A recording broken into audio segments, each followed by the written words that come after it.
Good morning, everyone. Welcome and thank you for tuning in to Health Talk. I'm Dr. Victor Politi, the President and CEO of New Health, Nassau University Medical Center, over there on Hempstead Turnpike. And just as healthcare in America is changing, New Health is part of that change. So this half-hour program will provide you with some essential information about our services and facilities that provide top quality care that fits into your lifestyle. So New Health, the Nassau University Medical Center, roots go deep into Long Island history. What began in 1935 as a 200-bed general hospital has now become part of a unique health organization with multiple centers of care and a commitment to deliver excellent essential care to everyone at every stage of life. So we're absolutely dedicated to being the healthcare institution that makes a full spectrum of world-class services available to all our Nassau County residents. Our improvements are making us a leading provider of primary and tertiary care services that rival the best hospitals in the country. So today, I thank you for joining us this morning. We have with us Dr. Makaryus. Dr. Makaryus is our chairman of cardiology at Nassau University Medical Center, and he'll be talking to us a little bit about heart disease, heart attacks, and what we can do about healthy lifestyles. So we'll start with Dr. Makaryus. Why don't you tell us a little bit about yourself, your background, and what brings you to cardiology? Sure, yeah. So I'm pretty much a New York person. I grew up in New York. Specifically, I went to elementary school, high school in Nassau County, elementary school in New Hyde Park, and then Mineola for high school. And pretty much did my training at Brooklyn for medical school, SUNY Downstate. And then came out to the island for my medical training, residency, fellowship, and things like that. And I came to New Health 2 years ago as the chairman of cardiology. And I've been there since, so pretty much a Nassau County, New York person. That's great, yeah. And we see a lot of that in Nassau University Medical Center. A lot of really great doctors with really great background and training in some of the best medical schools and some of the best subspecialties that wind up here on Hempstead Turnpike at Nassau University Medical Center. People don't realize exactly what's behind that big 19-story building on Hempstead Turnpike. It looks like a major hospital, big level 1 trauma center, a lot of ambulances, a lot of activity. But right behind that is really a first-class medical center with top-trained physicians and nurses and services that rival the best hospitals in the nation. And cardiology is one such service. So why don't you tell me a little bit about cardiology and what that discipline entails? No, absolutely. And just to say that I'm really proud to actually be at Nassau University Medical Center. The staff, not just the hospital itself, but the staff there is what really make it an excellent hospital. And the cardiology department, similar to other departments in the hospital, you really have some dedicated people working there in this field of cardiology. And cardiology or cardiovascular disease really entails the whole of the cardiac as well as the vascular system. So what we talk about is the heart as well as all the blood vessels that surround the rest of the body. So as you can imagine, this is really the framework of the body. It supplies everything from the brain down to your legs, your kidneys, your liver, all the essential. I always say the cardiovascular system is the heart of the body.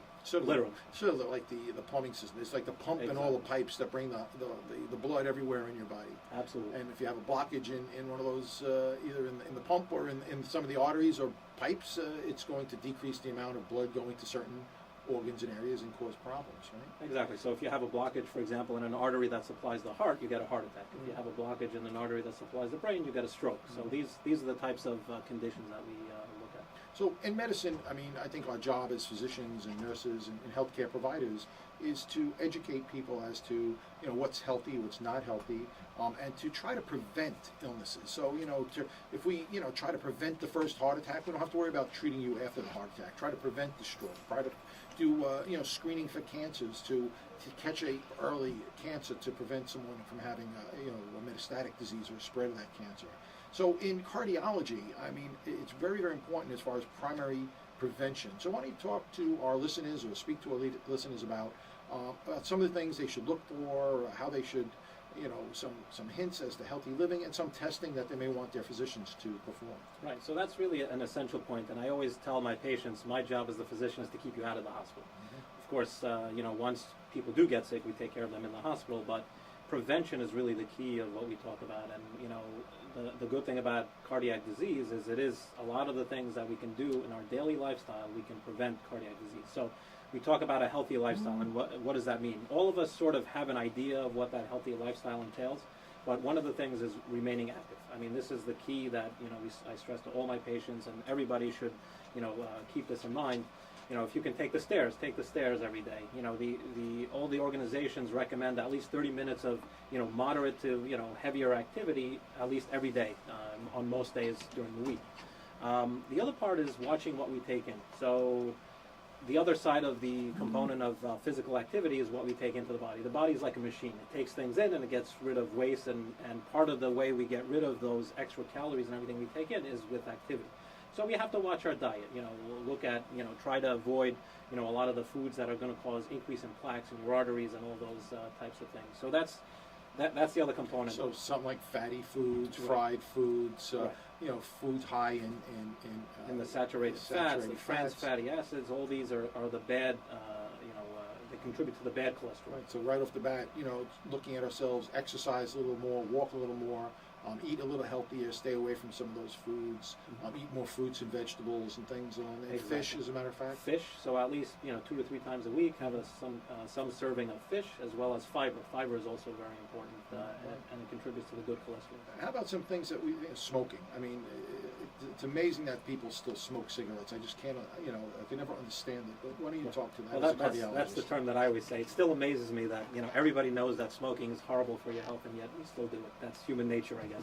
We do a lot of things that we can harm ourselves with, but definitely smoking is one of the biggest, modifiable risk factors. We talk about modifiable risk factors, so we've talked about physical activity, exercise, things like that. But smoking is one of the biggest. So obviously, never start smoking, and if you do smoke, there are many programs actually that can help you quit smoking, because we know it is an addictive substance, and therefore we have to help people get off smoking. So that's really a key point that I always stress to my patients. So you said modified risk factors, that we can do things to help change.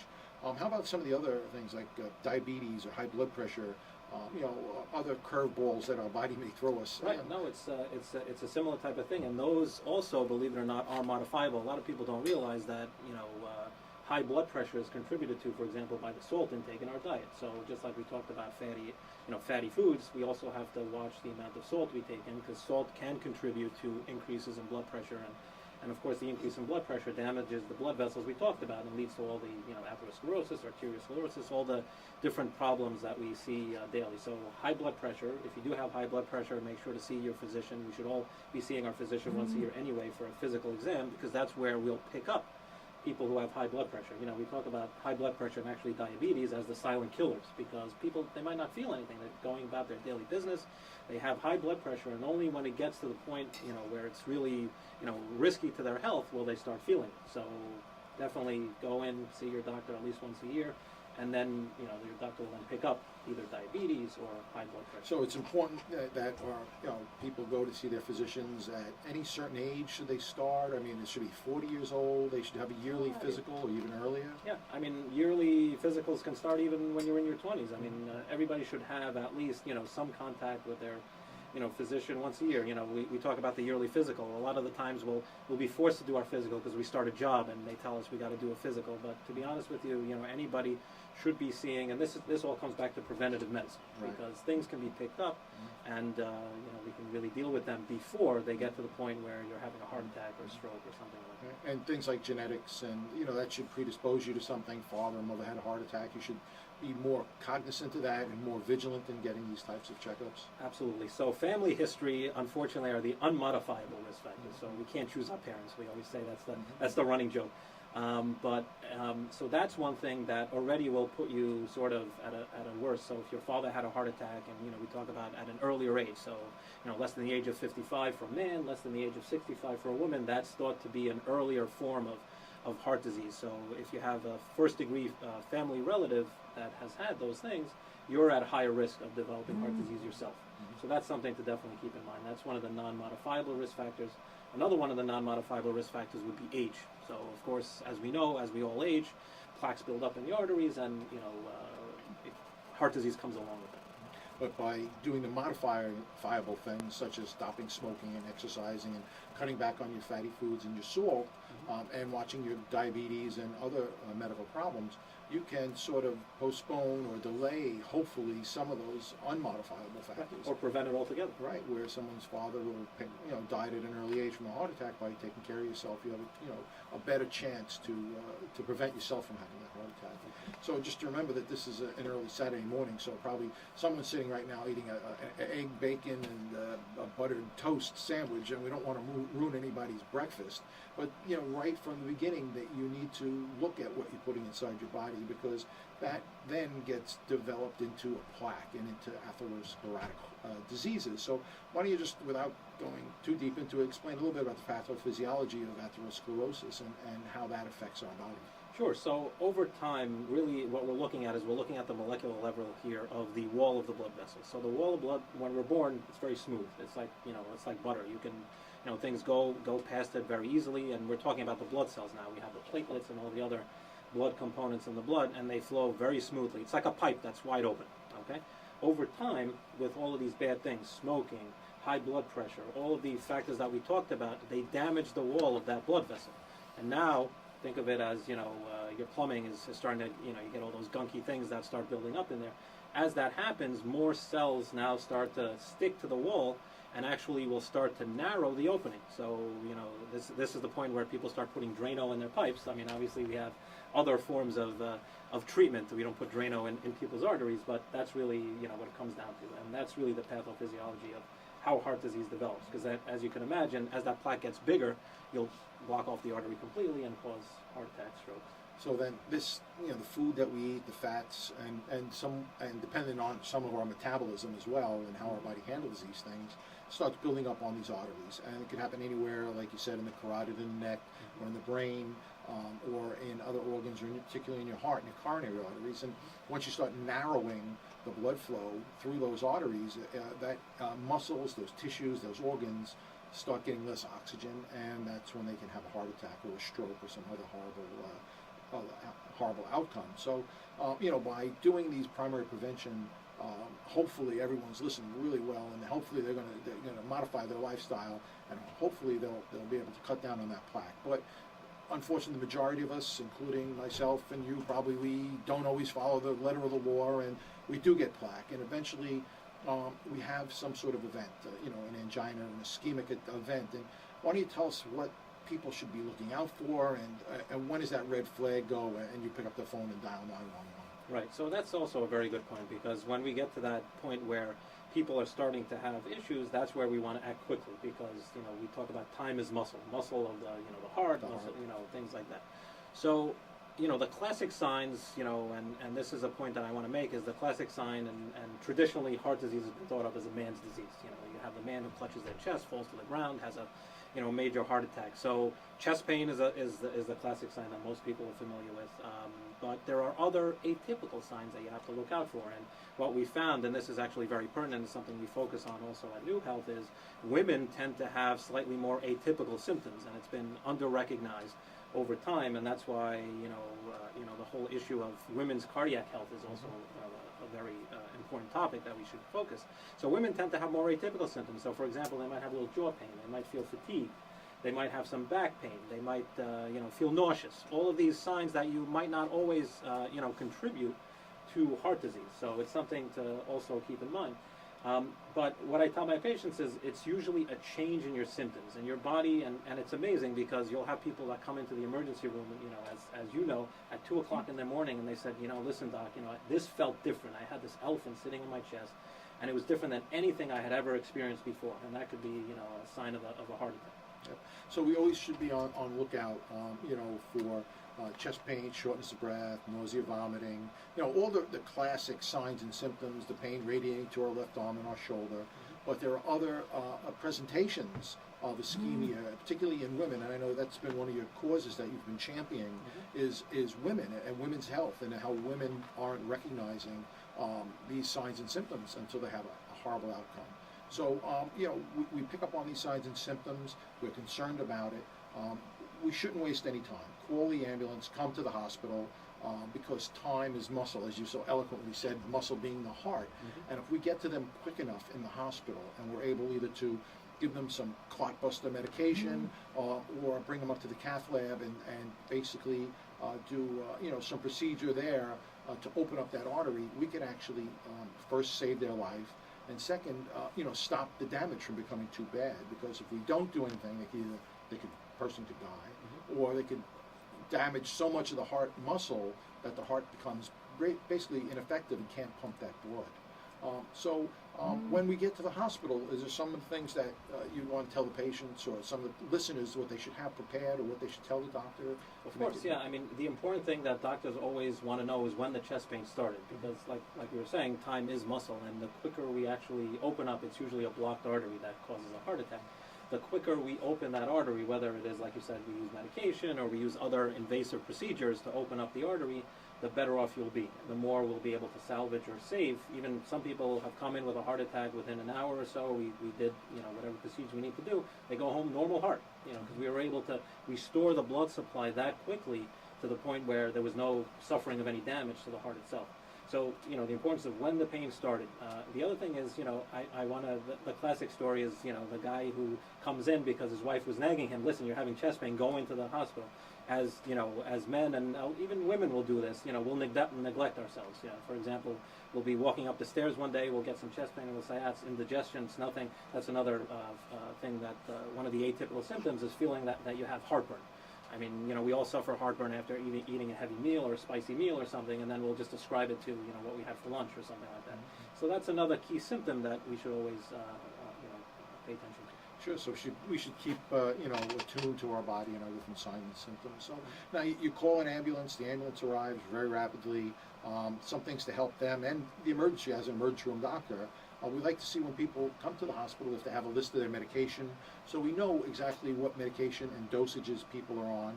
And this is important if you have elderly grandparents or parents, that you should, help them write all their medications and past medical history down on an index card or something along that line with the name of their private doctor, so when they show up either in the ambulance or into the hospital, we have a list of the medications, we have a list of their past medical history, we can call their doctor immediately from the emergency room and get a one-on-one, dialogue with the doctor to say, listen, I have, Mr. Politi here, and he's having chest pain.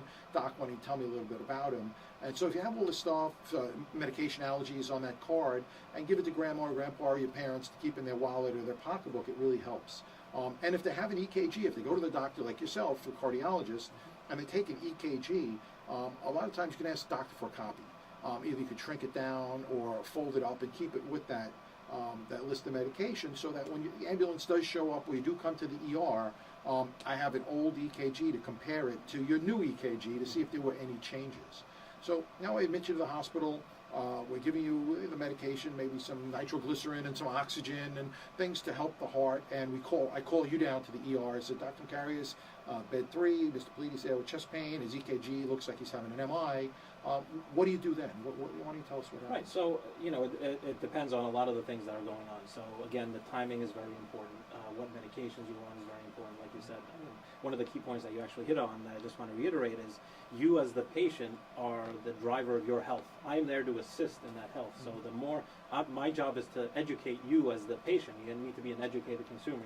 We joke around, we know more about our consumer electronics than we do about our health. So that's really, we're all running out getting the new iPhone, but we don't know about our health. So really that's the key, is my job is to educate you.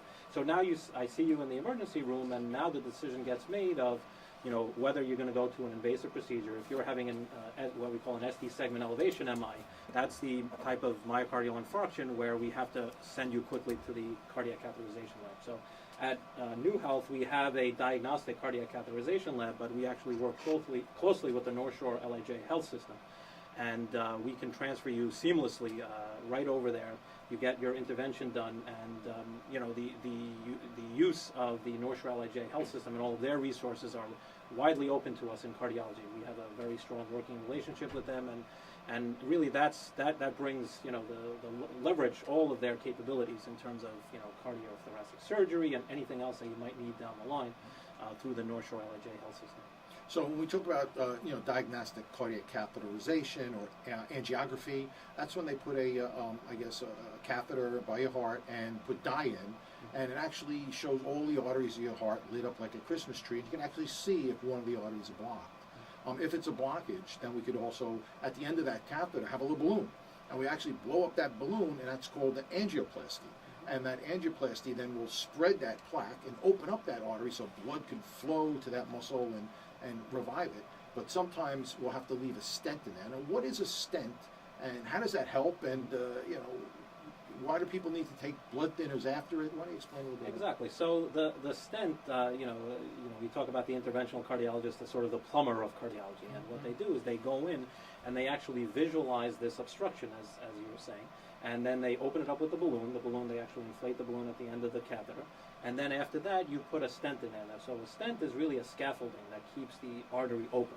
It's actually made out of metal, and you push it open. It opens the artery, pushes the plaque up against the wall, and restores the blood supply. And that's really, what we do. Now, on top of that, we know that what the body tries to do is the plaques try to build up again. So even though you have the stent there, the plaques can build up. So you need to be on aspirin. We use other, stronger aspirin-like medications, and some people might even need to be on blood thinners for other conditions related to the heart. So all of these things taken together, it's the medications plus this invasive procedure that will then hopefully prevent you from having a heart attack again. And it's amazing how these invasive, interventional cardiologists, just put a little needle in your groin or in your arm, and are actually able to, go in there and do all of this within a short period of time with very minimal. It's not open surgery. It's just, it's relatively simple. It's a non-invasive method, like you were saying, just goes into the artery itself, and you get everything open. And now we have that open, and most patients now then could go about their lives, take some medication, and modify their lifestyle and prevent a second heart attack. But in some cases, I've heard of patients having to go for bypass surgery, open heart bypass surgery. What does that entail? Right. So sometimes the blockages are so far gone that you might have blockages maybe in the main artery of the heart, or diffuse disease in the three main arteries of the heart. And that usually, and we found by looking at large, multinational trials, that those people do better with actual bypass. So bypass, very plainly, is you take either a vein from the leg, or you take an artery over here in the chest, and you bypass the blockage. So it's like putting a conduit, putting something like your garden hose, taking your garden hose and bypassing a blockage. Right. Well, the LIE is clogged, so we take the service road. Exactly. Right. Same type of thing. So that's really what a bypass is. Now that involves, more invasive surgery, but it's the type of thing that, and actually we're needing to employ that much less now that we have advancements in the non-invasive ways of opening up the arteries. But that's still something that some people still require. So that's interesting. So I mean, even though primary prevention is where we're really thriving to get everyone out, patients still have heart attacks, and we do have procedures now that years ago would have wound up either someone dying without, or living with congestive heart failure and other complications of a heart attack. And now we're able to get in it relatively, hopefully quickly, and reverse, or at least stop the damage that's occurring. So one of the things we didn't talk about before, and I just wanted to mention, was the cholesterol. As far as different types of markers and things that when we do meet with our physicians to follow up with the cholesterol, is there any benefit to that?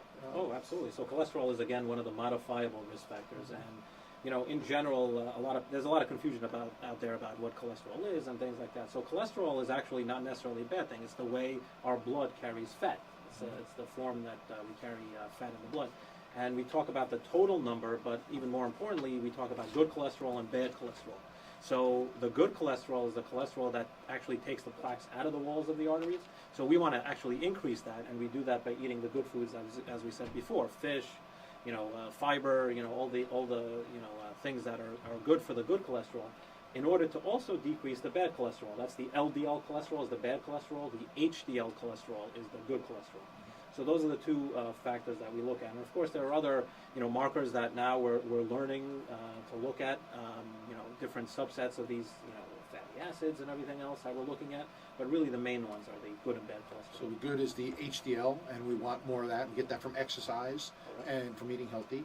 And the bad is the LDL, and that's the bad stuff that we get from eating the fatty foods and all the fried foods and all those things that we love to eat, but we have to sort of do everything in moderation and limit the amount of intake that we take. So other than heart attacks and blockages and atherosclerotic diseases to a heart, we also have rhythm problems sometimes with the heart. And I know people with pacemakers or people that had to go for ablations and some sort of EPS studies. Why don't you talk a little bit about that type of Right. stuff? So this is why I love the heart so much. There's so many diverse areas of the heart. We talked about the plumbing. Now we're going to talk about the electrical system of the heart. So the electrical system of the heart has to do with the rhythm, like you said. So we actually have a pacemaker in the heart. It's we're all born with a pacemaker, and what that pacemaker does is delivers an impulse, an electrical signal. It's an actual electrical signal to make the heart beat. At usually 60 to 100 beats a minute. What can sometimes happen is, again, related to heart disease and everything else that happens, is that can go out of sync. So we can talk about, the arrhythmias that happen. The arrhythmias are things like, atrial fibrillation, other types of causes that can happen. And, at Nassau University Medical Center, we have a very active electrophysiology program. We put in pacemakers if you need it. We put in defibrillators. Those are what we call a shock box.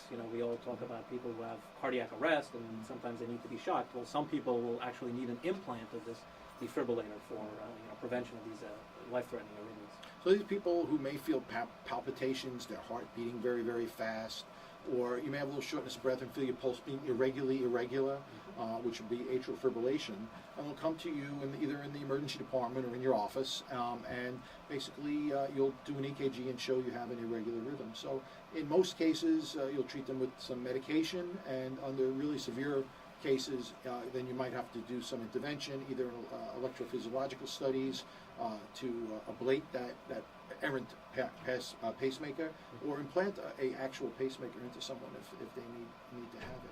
So you mentioned something, defibrillation, which is really important, and that's these patients that have their heart beats very rapidly and ineffectively, almost like equivalent Jello, and it's unable to pump the blood. And these patients that go into that lethal arrhythmia can die unless they are shocked, unless they receive a shock to the heart to restart it again. And so an internal defibrillator is one that's placed under the skin so that heart should happen to have that type of rhythm, that it could shock it back into normal rhythm. But we see a lot of AEDs, automatic external defibrillators. I hear a lot of young, sports players, people playing lacrosse or softball, whatever it is, and the coaches or the schools have defibrillators. And why don't you just talk a few minutes about the need for that stuff? So this is actually a very excellent point, and we see these now everywhere. We see them in sports arenas, the police cars. We see these AEDs, and they are actually life-threatening devices because some people, life-saving devices to prevent life-threatening conditions. And what happens is, if you catch it quickly enough, if somebody's heart were to go into these abnormal rhythms, the quicker you get that AED to the person, and we've looked at this and we talk about CPR and everything else, that can actually shock their rhythm back into normal rhythm and thereby save their life. So these AEDs are very important, and they're actually very easy to use. You don't have to be trained to use this AED. You just pull it out, you turn it on, the directions, it tells you exactly what to do, connect whatever you need to connect, and it's very simple, and you can actually save somebody's life by using it. Yeah, I mean, and that's really, we're coming to the end of the show, and I just think that probably one of the most important thing, besides stop smoking and wearing a seatbelt, that people can do to keep themselves alive or help people is to be trained in CPR. Someone collapses. Today, the chest compression only CPR is an acceptable model where you find the appropriate place on the person's sternum, his chest bone between his nipples, put your heel of your hand and press down, 2 inches with your hand to keep that heart beating. And if someone has a defibrillator available, whether it's the trainer, the coach, an airport, or wherever it might be, to put that defibrillator on that person, and it's just 2 sticky pads, and then you push a button and it talks to you, and it'll say, stand clear of patient, analyzing rhythm, stand clear of patient, shock advised, and then you push that button, and it gives a person a shock. And it's really very, very simple. And it really should be all, everywhere. And I think more and more as we speak, people are putting it in schools and sports arenas that they have the AED available. So, if someone, God forbid, should have a heart attack, CPR, chest compressions alone initially, and activate the 911 system right away to get an ambulance there. And if you know how to use that defibrillator, or even if you don't, get that defibrillator off the wall, open it up, and there's instructions there. It is really simple to use, and you will save a person's life. And there's numerous, accounts of patients that have had this done. So I just want to say that on that ending, that that's so important. And Dr. Makaryus, thank you very much. I mean, it really was a great talk. I really learned a lot. I hope our listeners picked up some information, and I hope we didn't ruin anybody's breakfast and after breakfast cigarette and coffee as well. So anyway, I'm Dr. Victor Politi. I'm the president and CEO of Nassau University Medical Center here in East Meadow on Hempstead Turnpike. I really want to thank you all for listening today. Again, great guest, Dr. Makaryus from our Department of Cardiology. We're here for you. Anything we can do, call us at 516-486-NUMC, and we'll help you in any way we can. Again, thank you. Have a great day. Be healthy. Get out of the house. Exercise and eat right. Thank you.